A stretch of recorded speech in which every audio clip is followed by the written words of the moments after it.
یہ حضرات اب علمی نشست کی جانب بڑھتے ہیں. ڈاکٹر منشا الرحمان خان منشا کی حیات و خدمات پر ایک جامع مقالہ بعنوان ڈاکٹر منشا ایک احساس شخصیت پیش کرنے کے لیے میں ایک ایسے علمی شخصیت کو مدعو کر رہا ہوں جن کا پورا جیون تعلیم و تدریس کی نظر رہا.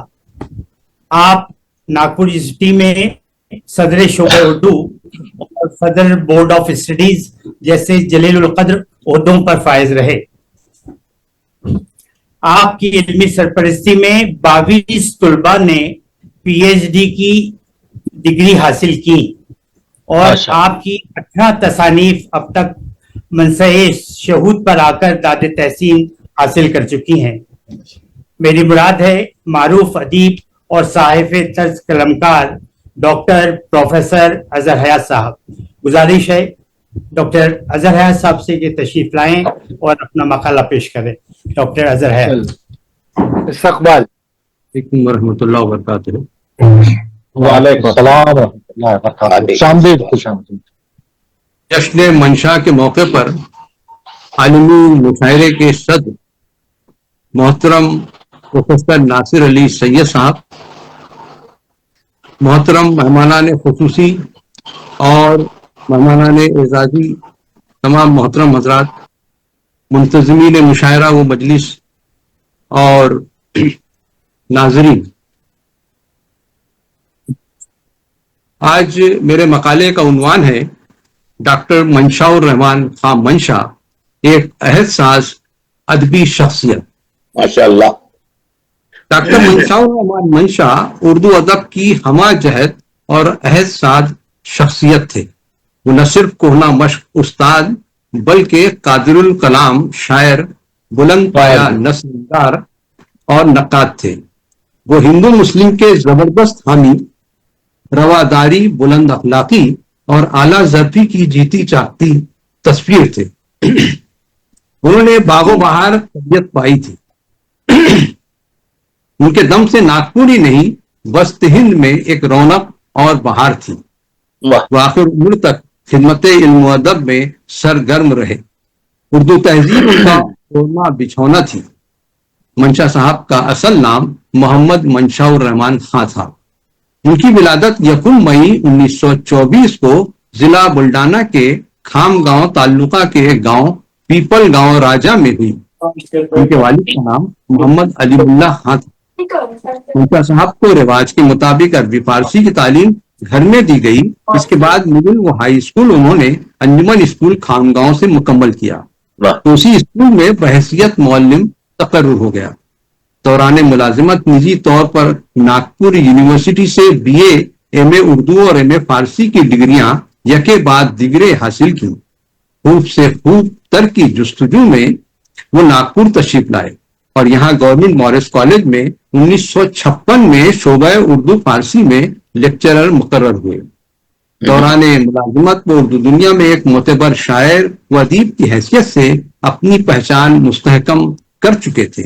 کشمیر کنیا کماری تک مشاعروں اور سیمیناروں میں عزت و اکرام سے مدعو کیے جاتے تھے. ان کی تخلیقات ملک کے معتبر رسائل و جرائد میں شائع ہوتی تھیں. وہ ودربھ کے اولین شاعر تھے جنہیں حکومت کی جانب سے یوم جمہوریہ کے موقع پر لال قلعہ دہلی کے مشاعرے میں مدعو کیا گیا. کیا بات ہے. قابل ہے منشا صاحب کی شخصیت اور ادبی خدمات پر معروف اسکالر محترمہ رانا نور صاحبہ نے تحقیقی مقالہ لکھ کر ناگپور یونیورسٹی سے پی ایچ ڈی کی سند حاصل کی. علاوہ ازیں ڈاکٹر صاحب کی شخصیت اور شاعری کے حوالے سے نامور ادبا و شعراء نے مضامین لکھے اور نظمیں کہیں. چند رسائل و جرائد نے خصوصی نمبر بھی شائع کیے. منشا صاحب کی بیشتر کتابوں کو ملک کی مختلف اردو اکادمیوں کی جانب سے انعامات سے نوازا گیا. علاوہ ازیں مہاراشٹر راجیہ اردو اکیڈمی نے انہیں ریاستی سطح کے گراں قدر ایوارڈ سے بھی سرفراز کیا. مقامی و بیرونی ادبی و ثقافتی اداروں نے آپ کی خدمات کے اعتراف میں آپ کو خطابات و اعزازات سے نوازا. یہ بات بھی قابل ذکر ہے کہ منشا صاحب کو حکومت مہاراشٹر نے راجیہ اردو اکیڈمی کا 5 مرتبہ معزز رکن نامزد کیا. ناگپور کا معروف ادبی ادارہ حلقہ احباب آپ کے ہی دم سے قائم تھا. منشا صاحب نے ناگپور یونیورسٹی میں بورڈ آف اسٹڈیز اردو کے چیئرمین کی حیثیت سے بھی خدمات انجام دی. آپ کی نگرانی میں تقریباً 35 طلبہ و طالبات نے پی ایچ ڈی کی سند حاصل کی. پروفیسر ڈاکٹر منشاء الرحمان منشا 1982 میں بحیثیت صدر شعبہ اردو سبکدوش ہوئے. ریٹائرمنٹ کے بعد یونیورسٹی گرانٹس کمیشن دہلی نے آپ کو ایک اہم پروجیکٹ پر دیا جس کے تحت مہاراشٹر کے مراٹھی داں حضرات پر اردو زبان کے تہذیبی و سماجی اثرات اس عنوان سے کتاب لکھ کر یو جی سی کو سبمٹ کی. اس کام کے لیے انہیں خاطر خواہ اسکالرشپ سے بھی نوازا گیا. منشا صاحب کی مجموعی خدمات کا اعتراف کرتے ہوئے پاسداران ادب ناگپور نے 1992 کو جشن منشا کا انعقاد کیا جس میں شہنشاہ جذبات جناب یوسف خان صاحب عرف دلیپ کمار کے ہاتھوں آپ کا استقبال اور اعزاز کیا گیا. اس موقع پر ایک عظیم شان مشاعرے کا بھی اہتمام کیا گیا جس میں جگن ناتھ آزاد جیسے کئی نامور شعراء نے شرکت کی.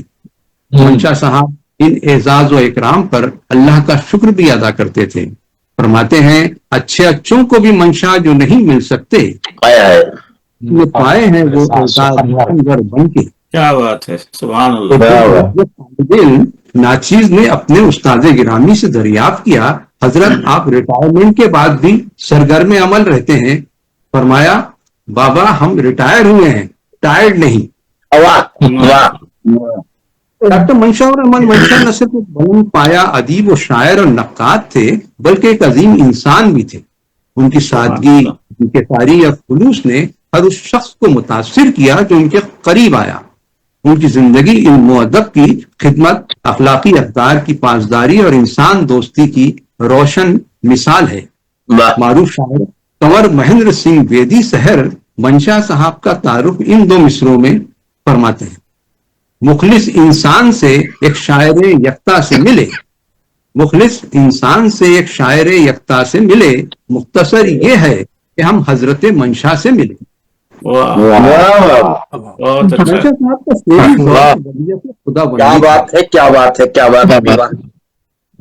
منشا صاحب کا شعری ذوق ودیت خدا بندی تھا. اس سلسلے میں انہوں نے اپنے ذوق سلیم کو رہبر بنایا. شعر گوئی کا باقاعدہ آغاز 1945 سے کیا. منشا صاحب شعر کہتے رہے، ساتھ ساتھ ان کی شعری تخلیقات ملک کے معتبر رسائل و جرائد میں شائع بھی ہوتی رہی. منشا صاحب کا اولین مجموعہ کلام جیون ترنگ دیوناگری رسم الخط میں 1957 میں شائع ہوا. اس کی ایک کاپی وزیر اعظم آجہانی پنڈت جواہر لال نہرو کی خدمت میں بھجوائی تو پنڈت جی نے جواب میں لکھا کو اس زمانے میں اردو کو ہندی اور ہندی کو اردو سے جو قریب لائیں گے وہ دیش کے لیے بڑے ثواب کا کام کریں گے. کیا بات. ہندی حلقوں میں خوب پذیرائی ہوئی. سال کے عرصے کے بعد یعنی 1960 میں آہنگ حیات کے نام سے ایک مجموعہ کلام شائع ہوا جس میں غزلوں کے ساتھ نظمیں بھی شامل تھیں اور بعض قومی موضوعات پر. آہنگ حیات کا انتخاب صدر جمہوریہ ڈاکٹر ذاکر حسین کو اپنا مائک بند کر دیں، آواز آ رہی ہے کسی لیڈیز کی. مائک کو بند کریں. آہنگ ہے مرحوم ڈاکٹر ذاکر حسین کے نام ہے. اس کے جواب میں مرحوم صدر جمہوریہ نے آہنگ حیات پر نہایت بلیغ تبصرہ فرمایا. ملاحظہ فرمائیے، کوٹ ڈرتا ہوں کہ تحسین ناشناس سے آپ کیا خوش ہوں گے، لیکن یہ کہوں گا کہ آپ خوب کہتے ہیں. اس کا اندازہ ہم ناڑیوں کو اس سے ہوتا ہے کہ اکثر شعر جی میں اترتے ہوئے معلوم ہوتے ہیں، یا کبھی کبھی ایسا لگتا ہے کہ یہی بات ہمارے اپنے دل میں تھی، کہہ نہ سکے تھے. انکوٹ. آہنگ حیات کی اشاعت کے بعد منشا صاحب کی متعدد نثری و شعری کتابیں منظر عام پر آئیں جس کی تفصیل یوں ہے: نوائے دل غزلوں کا مجموعہ، ذکر خوبہ نعتوں کا مجموعہ، تحقیقی مقالہ مطالعہ میر نظام الدین ممنون دہلوی، کلام اقبال پر تضمینات، آئینہ اقبال، نظموں اور غزلوں کا مجموعہ عکس دورہ، با مقصد غزلوں کا مجموعہ امر و نہیں، نعتوں کا مجموعہ سراج منیرہ، مشاہیر اکابرین کو منظوم خراج عقیدت کا مجموعہ